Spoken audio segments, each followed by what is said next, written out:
Сәлем достар, үй жағдайында фри дайындаймыз. Бір адамға жететіндей алып картошка аламыз.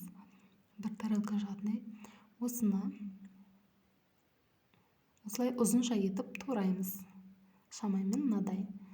Тез піссін десеңіздер, бұдан жіңішке алып кессеңіздер болады. Енді жуып аламыз крахмалын. Шашыққа жайып, суын кептіреміз. Бізге бір жұмыртқа ғана жетеді. Сарысы мен ағын ажыратып алып, бөлек араластырып жатырмын. Сіздер бірге араластырсаңыздар болады.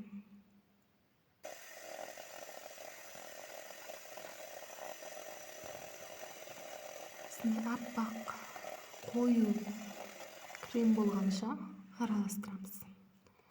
Сарысын қосамыз. Егер сізде миксер жоқ болса, қолмен араластырсаңыздар болады. Осыған 1 шай қасық тұз, 1 шай қасық паприка, 1 ас қасықтың көлемінде қызыл бұрыш, қара бұрыш қоссаңыздар да болады. Біздің массамыз тұз қосқаннан кейін көлемі басылып сәл сұйылады.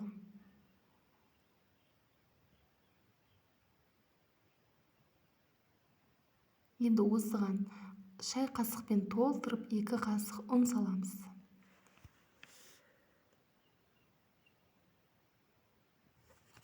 Жақсылап араластырып,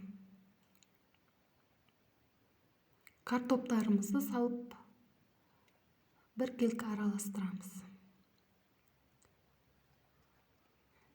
Мен сияқты қуыруға дайындап, осылай тарелкаға дана-дана бөліп қойсаңыздар болады.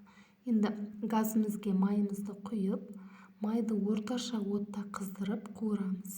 Себебі тез пісіп кетсе, картоп піспей қалуы мүмкін. Не болмаса қызартып, қатты отта көп қуыру қажет.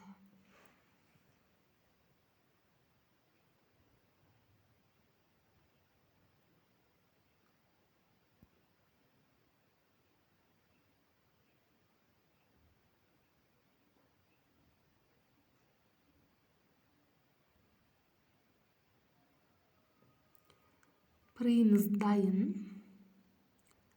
Соусына кетчуп, не болмаса соевый соусты араластырып, соус жасап жесеңіздер болады. Ас дәмді болсын.